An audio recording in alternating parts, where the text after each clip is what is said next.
एक रिलेटेबल आप इंसिडेंट बोल सकते हो, जो कि जैसे होता है ना कि हाँ यार कुछ बेसिकली हमारा जो काम चल रहा है धरती पर वो इसी बेसिस पे चल रहा है। जो भी हमारे मन में इच्छाएं होती है, जो भी हमारे मन में सेटिस्फेक्शन होता है, वो दूसरों को देखकर ही होती है। अगर किसी के पास बहुत अच्छी गाड़ी है या किसी की बहुत अच्छी रैंक आई IIT में, तो हम चाहते हैं कि यार ऐसा हमारा भी हो। फिर हमें देखते हैं कि कोई अगर बहुत मुश्किल सिचुएशन में भी बहुत अच्छा कर जा रहा है तो हम उससे मोटिवेट होते हैं। तो हम कहीं ना कहीं आपस में एक दूसरे का सहारा है, अनकनेक्टेड फॉर्म में या कनेक्टेड फॉर्म में बोल दीजिए, या मतलब नॉट विजिबल फॉर्म में। बोलते नहीं है एक दूसरे को, कहते नहीं है, बट हाँ हम कहीं ना कहीं एक दूसरे को देखकर चल रहे हैं। तो वैसे ही एक छोटा सा इंसिडेंट है, जब ये वाला माहौल चल रहा था, पेपर आने वाला था, पेपर नजदीक था, मैं ड्रॉप ईयर की बात कर रहा हूँ, पेपर नजदीक था और वापस जैसे सबको होता है एंग्जाइटी, और धीरे धीरे जैसे पेपर नजदीक आता है तो वैसे वैसे सर सिचुएशन कॉम्प्लिकेटेड लगने लगती है। मन के अंदर जो है वो हजारों सवाल उठने लगते हैं कि भाई होगा कि नहीं होगा, इतनी मेहनत करी, इस बार तो ड्रॉप भी ले लिया, नहीं होगा तो घर वाले तो इस बार तो यार बहुत ज्यादा ही शर्मनाक सिचुएशन हो जाएगी, जो पेरेंट्स हैं वो तो डांटेंगे और मैं फिर तो किसी काम का नहीं रहूंगा। ये सब चीजें चलती रहती है। तो ऐसे ही हमारे टाइम पे उस टाइम पे चल रहा था और रिवीजन चल रही थी। पेपर में जाने से पहले क्या चल रही थी?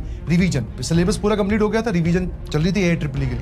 मतलब वो AIEEE एडवांस सारा कंटेंट मिक्स करके पढ़ाया जाता था, पर AIEEE का पेपर आने वाला था। तो भैया वो रिवीजन थी, केमिस्ट्री की क्लास चल रही थी, क्योंकि मैं उस टाइम पे सीरियस हो गया थोड़ा सा कि यार केमिस्ट्री थोड़ी बहुत तो पढ़ लूं, तो मैं इस टाइम पे कोशिश करता था। तो हमारे सर जो हैं वो पढ़ा रहे थे केमिस्ट्री, तो उनकी क्लास का एक बहुत ही सख्त नियम था कि उनकी क्लास की एंट्री के बाद में आप उनकी क्लास में नहीं घुस सकते। अगर आप वो एंटर कर गए हैं और आप फिर आ रहे हो तो इसका मतलब फिर आप बाहर ही रहो, नॉक करने की भी जरूरत नहीं है, वो बाय डिफॉल्ट एक नियम सेट हो चुका है ना।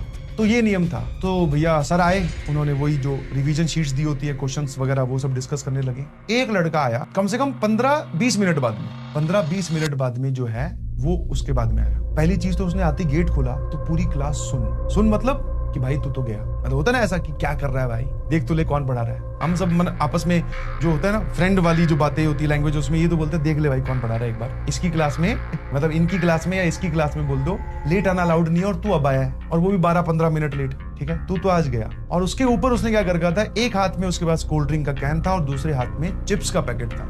और चिप्स आया पहला, क्लास का माहौल एकदम शांत, डिस्कशन चल रहा था। जैसे होता ना कि बताओ भाई 12 से लेकर 25 तक किसी को डाउट है तो हमने अपने क्वेश्चन नंबर्स बता रखे थे, सर डिस्कस कर रहे थे। पहली चीज तो उसने नॉक नहीं किया, ना ये पूछा कि सर मे आई कम इन। उसने गेट खोला, सीधा अंदर की तरफ चलने लगा। बहुत बड़े बड़े क्लासरूम्स हुआ करते थे, तो वो ऐसे मतलब गेट से लेकर पहले बेंच तक पहुंचने में आपको थोड़ा टाइम लगता है, मतलब 8-10 स्टेप लग जाते हैं। तो वहां तक पहुंचा तो सर ने भी देख लिया, पूरी क्लास ने भी देख लिया, और ना ही उसने एंट्री के लिए वो बोला सर मे आई कम इन वाली चीज। दूसरा जाने लगा तो दोनों बेंचेस, 2 गैलरी होती है, 3 मतलब 2 गैलरी हुआ करती थी। इस गैलरी में खड़े होकर वापस यू टर्न ले लिया और खड़ा होकर सर को देख रहा है बीच में ही। भाई साहब हम आपस में देख रहे हैं, मैंने कहा भाई ये पक्का आज खतरों का खिलाड़ी है भाई साहब। ऐसे नहीं कि चुपचाप, अगर टीचर ने नहीं देखा है तो चुपचाप सांस रोक कर बैठ जाना भाई। और वैसे जो हमारे सर थे वो ऐसे थे नहीं कि वो तुम्हें छोड़ देंगे, कि उनको पता ना चला, उनको पता चली गया था। वो वहां खड़ा भी है। सर ने पूरा क्वेश्चन एक्सप्लेन किया, पूरा समझाया, फिर आराम से पीछे घूमे। जैसे ही वो पीछे घूमे ये लड़का उनकी तरफ चल पड़ा और जाकर सर से पूछ रहा है कि सर चिप्स खाओगे क्या।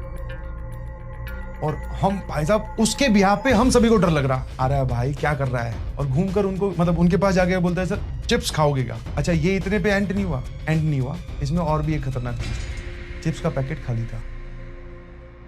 चिप्स का पैकेट जो है वो खाली था। मतलब ऐसा होता है ना कि आपने ऊपर से फाड़ रखा है, पूरी चिप्स खाली, कोल्ड ड्रिंक बची हुई है, तो वो खाली पैकेट आप आगे कर रहे हो, बोले सर चिप्स खाओगे क्या। और हम, क्योंकि सर ने ऐसे देखा उसके अंदर, अभी उसकी तरफ देखा, बोले इसमें चिप्स है कहाँ। और माहौल थोड़ा सीरियस नहीं, बहुत सीरियस।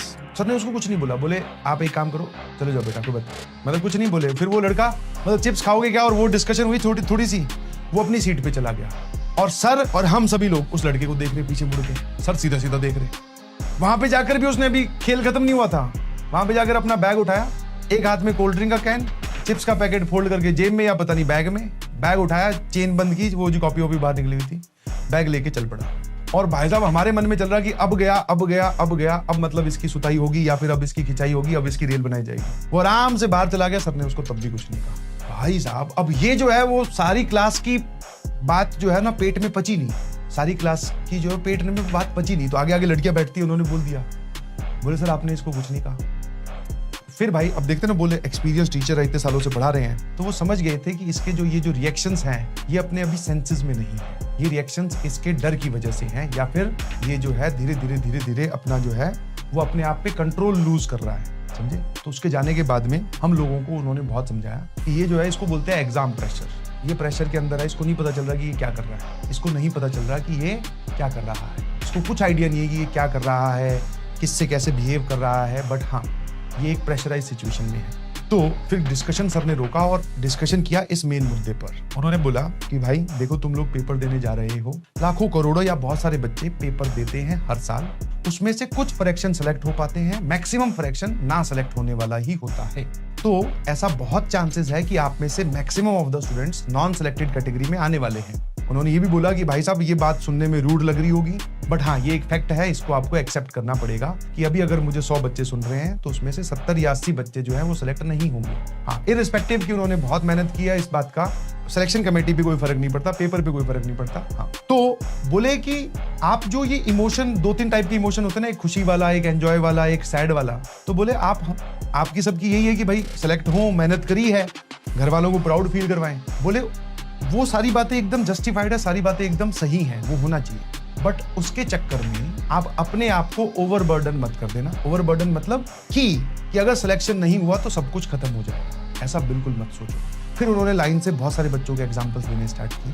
बोले ये बच्चा था जो कि IIT में सेलेक्ट नहीं हुआ, इस टाइम पे इस कंपनी में काम कर रहा है, उसके नीचे इतने IITians काम कर रहे हैं। दूसरे का एग्जाम्पल देना स्टार्ट किया। बोले ये लड़का है, इसने अपनी खुद की एक प्राइवेट कॉलेज से इंजीनियरिंग की और खुद की अपनी एक छोटी कंपनी चालू की है ना। तो ऐसे बहुत सारे एग्जाम्पल्स देने स्टार्ट किए।